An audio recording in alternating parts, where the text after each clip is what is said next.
ಮತ್ತೊಮ್ಮೆ YouTube channel ಸ್ವಾಗತ. ನೋಡಿ ಇಲ್ಲಿ ಏನು ಕಾಣ್ತಿದೆ, ಇದು ಈ ಮೈಸೂರು ಮತ್ತು ನ್ಯಾಷನಲ್ ಹೈವೇ. ಇದು ಈ ಹೈವೇಗೆ ಹೊಂದ್ಕೊಂಡಿರ್ತಕ್ಕಂಥ ಈಸ್ಟ್ ಫೇಸಿಂಗ್ ಇರ್ತಕ್ಕಂಥ ಲ್ಯಾಂಡ್. ಇದು 22 ಗುಂಟೆ ವಿಸ್ತೀರ್ಣ ಹೊಂದಿರತಕ್ಕಂಥದ್ದು ಜನರಲ್ ಪ್ರಾಪರ್ಟಿ, ಪರ್ಚೇಸಿಂಗ್ ಪ್ರಾಪರ್ಟಿನೂ ಕೂಡ ಹೌದು. ನೋಡಿ ಇದು ಗುಂಡ್ಲುಪೇಟೆಗೆ 13 ಕಿಲೋಮೀಟರ್ ಇದೆ, ಮೈಸೂರಿಗೆ 47 ಕಿಲೋಮೀಟರ್ ಇದೆ. ಅಕ್ಕಪಕ್ಕ ಎಲ್ಲ ಬೇಕರಿಗಳು, ಟೀ ಸ್ಟಾಲ್ಗಳು, ನರ್ಸರಿಗಳು, ಹೂ ಗಿಡಗಳು ಮಾರುವಂತಹ ಸ್ಟೋರ್ಗಳು ಎಲ್ಲವೂ ಕೂಡ ಇದೆ. ಪಕ್ಕದಲ್ಲಿ ಒಂದು ಜಿಪ್ ಲೈನ್ ಅಂತಕ್ಕಂಥ ಒಂದು ಇದು ಕೂಡ ಓಪನ್ ಆಗಿದೆ.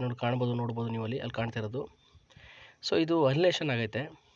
1790 ಸ್ಕ್ವೇರ್ ಮೀಟರ್ ವಿಸ್ತೀರ್ಣವನ್ನು ಹೊಂದಿದೆ. ಡಾಕ್ಯುಮೆಂಟ್ಸು ಕ್ಲಿಯರ್ ಕಟ್ಟಾಗಿದೆ. ನಿಮ್ಗೆ ಲೀಗಲ್ ಬೇಕಂತ ಎಲ್ಲ ಡಾಕ್ಯುಮೆಂಟ್ಸ್ ಕೊಡುವಂಥ ಕೆಲಸವನ್ನು ಮಾಡ್ತೀವಿ. ಹೆಚ್ಚಿನ ವಿಷಯಕ್ಕೋಸ್ಕರ ಮೇಲೆ ಡಿಸ್ಪ್ಲೇ ಆಗ್ತಕ್ಕಂಥ ನಂಬರ್ಗೆ ಕಾಲ್ ಮಾಡೋದ್ರ ಮುಖಾಂತರ ಇದರ ರೈಟು ಮತ್ತು ಇತರ ವಿಷಯಗಳನ್ನ ತಿಳ್ಕೊಬೋದು. ರೆಡಿ ಟು ರಿಜಿಸ್ಟ್ರೇಷನ್ ಇರೋದ್ರಿಂದ ಹೈವೇಗೆ ಅಟ್ಯಾಚ್ ಆಗಿರ್ತಕ್ಕಂಥ ಕಮರ್ಷಿಯಲ್ ಬೇಕು ಅನ್ನೋರಿಗೆ ಈ ಲ್ಯಾಂಡು ಸೂಕ್ತವಾಗಿರ್ತಕ್ಕಂಥ ಲ್ಯಾಂಡು ಅನ್ಕೋತೀವಿ. ಕಮರ್ಷಿಯಲ್ಲೇ ಅಲೇಷನ್ ಆಗಿರೋದ್ರಿಂದ ನಿಮಗೆ ಕಮರ್ಷಿಯಲ್ ಮಾಡೋದಕ್ಕೆ ಹೆಚ್ಚು ಸೂಕ್ತವಾಗಿರುತ್ತೆ.